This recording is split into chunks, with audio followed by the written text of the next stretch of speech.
मैं ऐसा नहीं कर सकता क्योंकि मैं झूठ नहीं बोलता हूँ। इसलिए मैंने वो एक हीरा संदूक में वापस रख दिया और हम दोनों के लिए एक एक हीरा लेकर ही बाहर आया। ये लो तुम्हारा हीरा। चला गया। मुझे लगता है कि ये मुझसे झूठ बोल रहा है।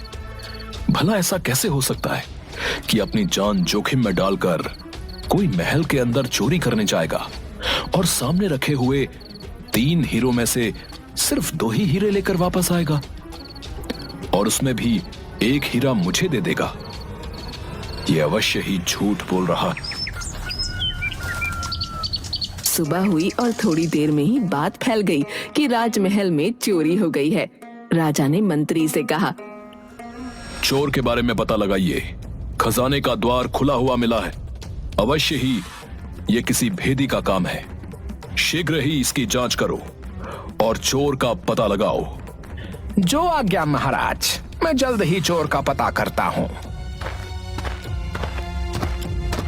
मंत्री ने खजाने के कमरे का निरीक्षण किया तो देखा सारे बक्से वैसे के वैसे ही बंद पड़े थे।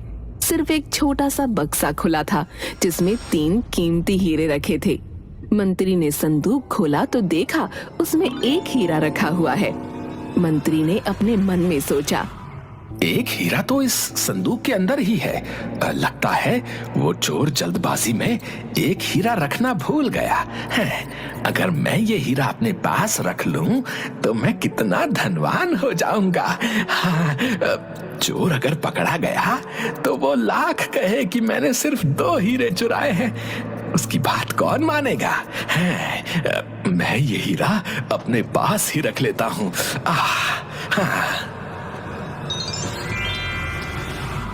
मंत्री फिर राजा के पास जाता है। महाराज, सारे बक्से तो ठीक हैं। सिर्फ एक बक्सा खुला हुआ है जिसमें 3 कीमती हीरे रखे थे और वही चोरी हुए हैं महाराज। क्या कहा? 3 हीरे चोरी हुए हैं? जी महाराज, उस छोटे बक्से में रखे हुए तीनों कीमती हीरे चोर ले गया महाराज। ठीक है मंत्री जी, आप जल्द ही चोर का पता लगाइए और उसे हमारे सामने प्रस्तुत कीजिए। तलाश शुरू की गई और जल्द ही चोर को राजा के सामने खड़ा कर दिया गया। क्या रात में तुमने ही राजमहल में घुसकर चोरी की थी? जी महाराज, मैंने ही चोरी की है और मैं इसका दंड भुगतने को भी तैयार हूँ। परंतु मेरे साथ एक अन्य भी मेरे साथ इस चोरी में शामिल था। वो कौन था? उसका नाम बताओ। मैं उसका नाम नहीं जानता और न ही उसके घर का पता जानता हूँ। कल रात को पहली बार ही मैं उससे मिला था। मुझे उसके बारे में और कुछ भी नहीं पता है। उसने ही मुझे गुप्त दरवाजे से खजाने के अंदर जाने का रास्ता बताया था। क्या कहानी सुना रहा है झूठा कहीं का है? अपने साथी का नाम जल्दी बताओ, वरना मैं तुम्हारी खाल खिंचवा दूंगा, समझे? आप जो सलूक चाहे मेरे साथ करें, परंतु मैं सच कह रहा हूँ। मुझे उसका नाम पता नहीं मालूम। मैं रात की सारी घटना आप लोगों को बता चुका हूँ और मैं जो भी कह रहा हूँ सच कह रहा हूँ। ये मेरे हिस्से का एक हीरा है जो मैंने अपने पास रखा था। तुम चोर हो, तुम्हारी बात पर विश्वास नहीं किया जा सकता।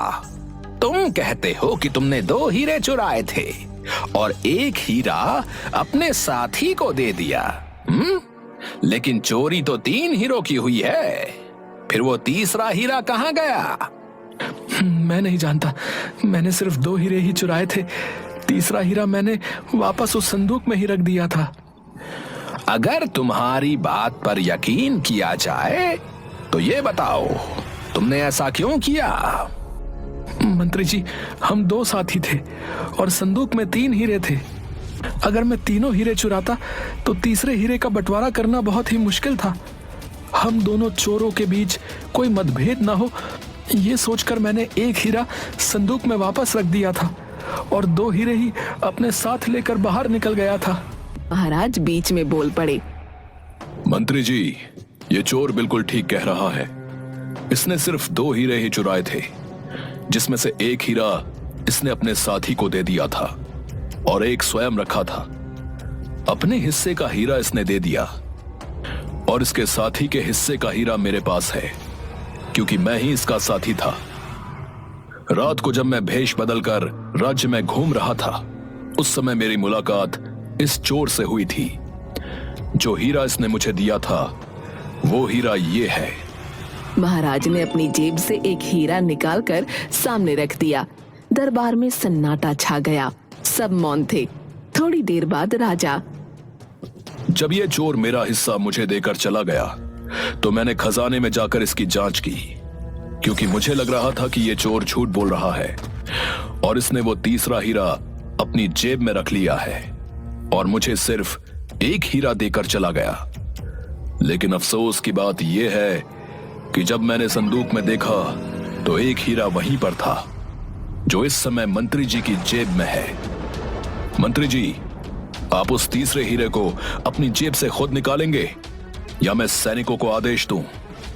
मंत्री हीरा निकालकर महाराज को देता है। राजमहल में चोरी के अपराध में मंत्री को कारागार में डाल दिया जाए। और तुम कैसे चोर हो जो चोरी भी करते हो और सच भी बोलते हो? महाराज, मैं एक संत महात्मा से मिला था जिन्होंने मुझसे सदा सच बोलने का वादा करवाया था। क्योंकि मुझे कोई दूसरा काम नहीं आता महाराज, इसलिए चोरी करना मेरी मजबूरी है। मैं तुमसे बहुत प्रसन्न हूं और तुम्हें अपना मंत्री बनाना चाहता हूं। महाराज, आपकी बड़ी कृपा दृष्टि है, परंतु आज मुझे ये मंत्री का पद सिर्फ उन संत महात्मा के वचनों द्वारा ही प्राप्त हुआ है। इसलिए मैं अपने जीवन का कल्याण करने के लिए उन संत महात्मा के पास ही जाना चाहता हूं और उनकी ही सेवा सुमिरन में अपना बाकी का जीवन व्यतीत करना चाहता हूं महाराज। उन संत महात्मा से हम भी मिलना चाहेंगे जिन्होंने एक चोर को उसके अवगुण के साथ उसको इतना गुणवान बना दिया। ऐसे संत को हमारे राजमहल में होना चाहिए। ये हमारे राज्य के लिए बहुत ही हितकर होगा। राजा के आदेश पर संत को ढूंढा जाता है।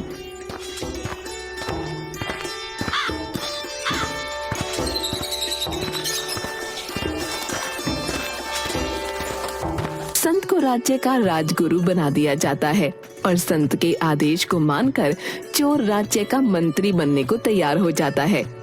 इस तरह संत और चोर दोनों ही उस चाणक्यपुरी राज्य का हिस्सा बन जाते हैं।